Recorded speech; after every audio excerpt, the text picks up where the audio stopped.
حفيظ وأمين خودو. لا تود كل أطياف أولمبيك أسفي أن تعيش حرب أعصاب كتلك التي استنزفت القرش المسفيوي قبل أن يثبت مقامه بين أندية الدوري الاحترافي.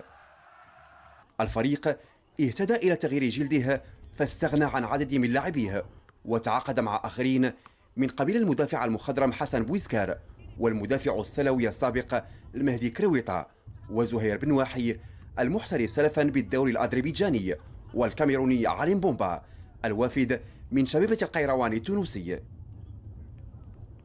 وعلى نهج تونسي خالص اختار الأولمبيك التعاقد مع المدرب لطفي رحيم الذي سبق وأن درب بعدد من الدوريات الخليجية.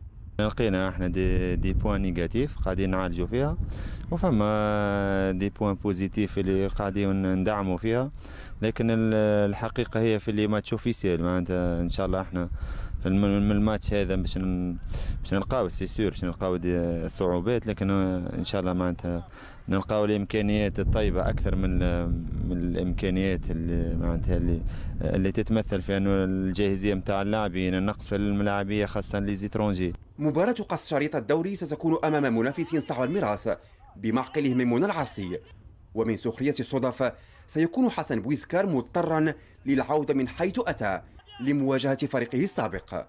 إن شاء الله غادي نستعدوا باش نواجهوا فريق شباب الريف بدون نقص بلاعبين شباب. نتمنوا أننا نكونوا عند حسن ظن الجمهور لمدينة أسفي.